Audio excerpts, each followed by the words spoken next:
Hello everyone, welcome to our weekly series where our students showcase their progress of having their papers published in international journals. Today we have with us Vishvash, who has published the paper titled Improving Online Outcomes Through Novel Approach to Detecting Drowsiness and Sustaining Engagement.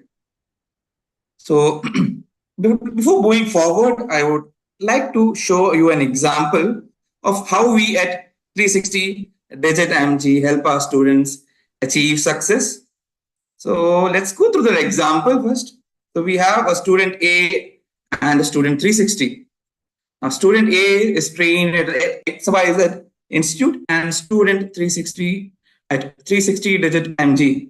Both are going through trainings, doing the assignments. Okay, both are trained. Now come to projects.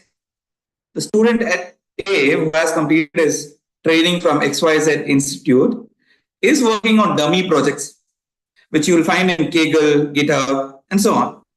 Whereas the student at 360 Digit MG is going through real-time projects. And while he's doing so, he'll also have to attend daily Scrum calls, and whatever model that he's coming up with, he has to come up with the end-to-end data pipeline, and it has to be also deployed on premise as well as on cloud.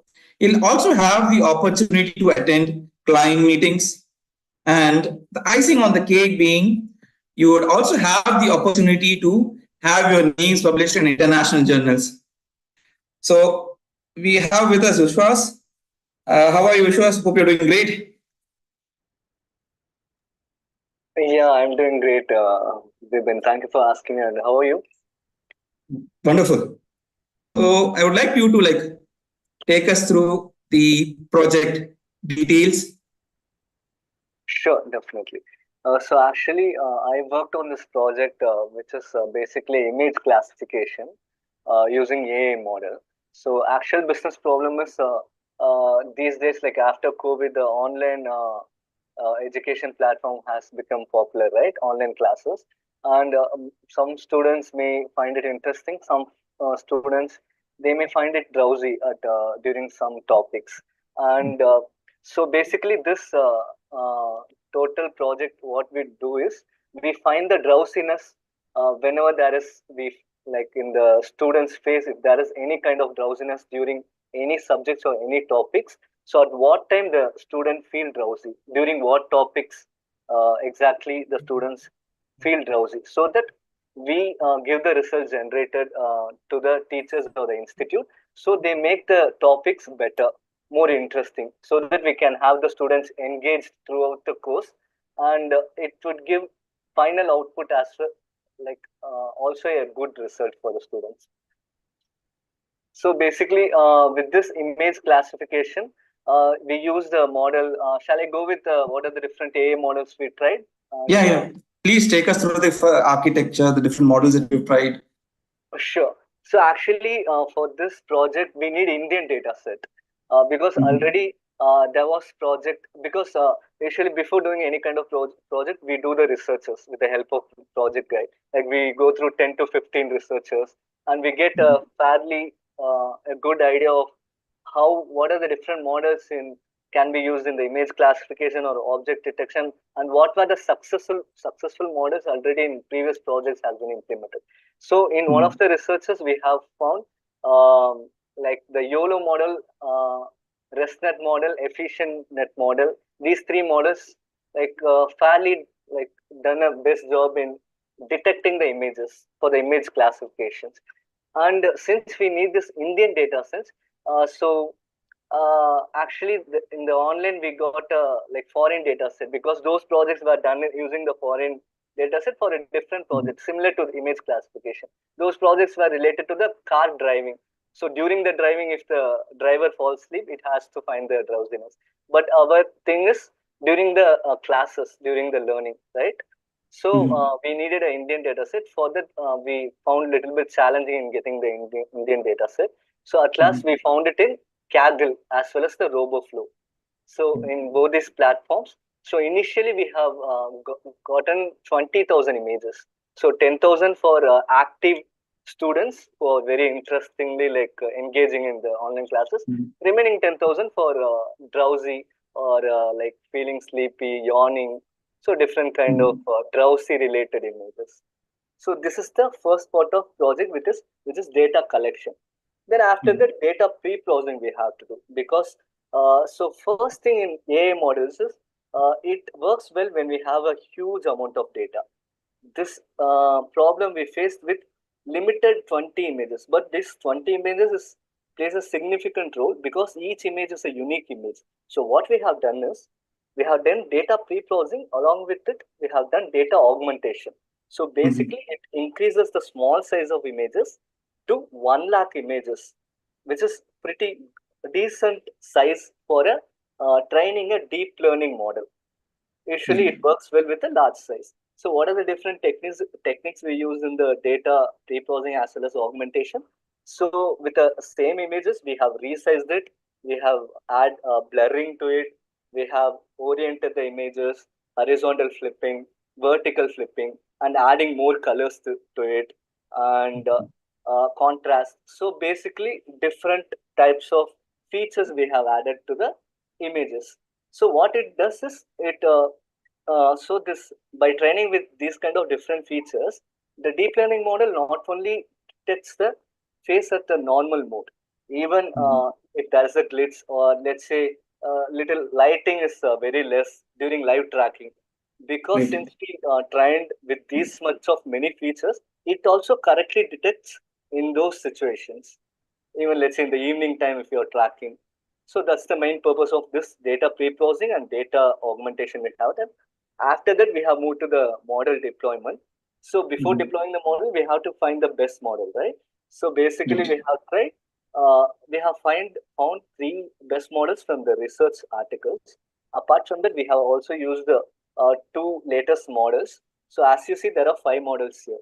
And out of this, we have found the best model to be performing is YOLO V8, 92% and 92% in training as well as validation accuracy. Mhm. If you see the second model, it actually does a good job in 97% in training, during training. Mhm. Whereas if you validating with a new set of images, it's performing 91%. That is this difference Mhm. which causes a overfitting. So that's why we have Mhm. chosen the first model. And then Okay. we haven't stopped here. We have set a benchmark to the 98%.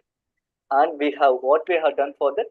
So we have augmented the data still further, and we have you can go to the next slide. Actually, the final model accuracy you can check. Okay. We have augmented, and we have increased the epochs from 10 to 30 epochs. Actually, this wasn't an easy process. Since this require a large amount of GPU configurations, so Mhm. we have to be relying on this Google collab, and it took like 4 to 5 hours to run and train this deep learning. So finally, we Mhm. achieved 99.1%, and this is the short journey of the project. And I think this is the output, This right? is the output. So basically, we have done deployment using the Streamlit, and Mhm. so there is two option we have given in the deployment. First one is using webcam. So it Mhm. tracks lively. So whoever the student is feeling sleepy, immediately it gives an alarm, or there'll be log generator, in which the student teacher can download it at the end of the uh, teaching period and Session. evaluate basically session. Yeah. And the second option we have given is images. We can just upload the images, and it will detect whether the face in the image is drowsy or active. And you can see the Okay. output result in the corner of the image. Right. Exactly. At the bottom, you see it's drowsy. Yes, second one is drowsy, and left one the webcam is active. Active. Wonderful. Wonderful, Vishwas. And see, as you told, like this was not easy at all, and you might have come across a lot of challenges. We heard some of the challenges, but how did you tackle it? So yeah, so actually, like as I said, in the data set initially we need an Indian data set. So Mhm. it was very difficult to get it, because most of the projects during the research time itself we got the foreign data set as well as the videos in lot. It was easy to get. Mhm. So finally, what we thought is let's go with the real time videos. We ourselves recorded within our colleagues, and we tried to generate it, but that wasn't enough because at least Okay. we need a 20,000, right? So Right. apart Right. from this one, when we tried with the different platforms, that's the first time I have explored this RoboFlow as a new thing. Before that, we have Mhm. explored Kaggle a lot. So in a RoboFlow, Mhm. we are able to like get a lot of Indian data set. That helped a lot. That's the first challenge. And second challenge is training the models. If it is a one model, 4 to 5 hours, that's fine. But we Mhm. have to like do the hyperparametric tuning with different optimizers, like and with different models. We have 5 models, right? And we have to Mhm. train each and every model with different epochs. So just for training, like after like we found out the models, after the we pre-processed the data just for the training purpose, we took 1 week. So such a long, Mhm. because we have to find the best model, right, with great accuracy. So that was the Mhm. challenge for me. Yeah. Just out of curiosity, how much did the research that you did initially help you in pushing further? Sure. Actually, without research, we wouldn't have gotten like idea of what model works best on image classification or what model works best on object detection. So Mhm. each model is specialized for certain task.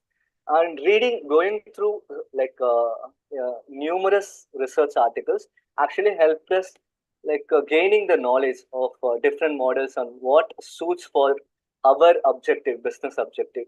And actually, without researching much, we wouldn't be able to like came come this far. Yeah, that helped a lot. Okay, wonderful to hear. And the final word from you would be regarding your any tips or any suggestion that you have for our friends at 360 Digit MG, as well as for our viewers who are watching us about what can be done to have your names published in international journals and having this experience. Yeah, sure, definitely. Actually, I'm glad like I found a right institute, 360 Digit MD. Before joining, actually, I did review of a different institute, and since I was satisfied with the demonstration, actually, you have I came here through the free internship initially offered. I have done project that time itself for 3 months. That itself you have taught like very important topics in let's say Python, Crisp MLQ, SQL for 3 full months, and then only I joined it because after like getting enough values in even the free internship, after attending Bharani classes, I joined here, and until to date, like I gained a lot of experience, a lot of knowledge through various sessions. Let's say data science or artificial intelligence or anything. So main thing what I would suggest is so our friends whoever like successfully completed the project, we have all Mhm. done the assignments then and there. That helped us a Mhm. lot. And also if there And are any doubts, we haven't like restricted ourselves to ask the teachers, and they are also always more open to clear all the doubts. So my suggestion would be always clear your doubts and practice often. Let's say like finishing the assignments, or also like writing your code rather than just seeing. Write the code as much as possible. That would really help you. so you heard it from Vishwas. Type the codes out, ask your questions then and there itself, and don't restrict yourself. So thank you, Vishwas, for sharing your experience as well as taking us through the project. Now, Thank we you. had gone, yeah, thank you, Vishwas. And at the beginning, right, I'd given you an example, right? Now would be a good time to ask you this question. Which who will get shortlisted for interviews? Now you have gone, you've heard Vishwa speaking about his experience, and I've also told you what we at 360 Digit MG provide to our students. Now, what do you think? Who will get shortlisted for interviews? Of course, it is a student from 360 Digit MG. Right. So coming back to the end, so there are some more things that we offer our students, as you also heard it from Vishwas too. See, we will help you learn all phases of project methodology. You also have this wonderful opportunity of having to work in real-time projects. You will learn about the different tools that are used in the industry, Python, Power BI, SQL. You'll also have experience of cloud platforms, and as you already seen, you also get the opportunity of working on research papers. And there are also various free tools which we don't only restrict to our students. This is all available at our 360-digit MG website, Mind Map, ML Architecture Assistant. This is Hub, where you can give your resume and compare it with the JD. Okay, optimize it. It will also help you come up with a new resume, optimized for the job description, as well as the covering letter. Please do our website and go through these wonderful tools that are available absolutely free of cost to everyone who visits our website. So animated learning is one such. And along with that, we have our offices at Hyderabad, Bengaluru, and Chennai. Hyderabad being the main branch. And we are also we also have a presence in Instagram, YouTube, and LinkedIn. Thank you, friends. Please do subscribe us and click on the notification bell too. Thank you, everyone. Have a great day.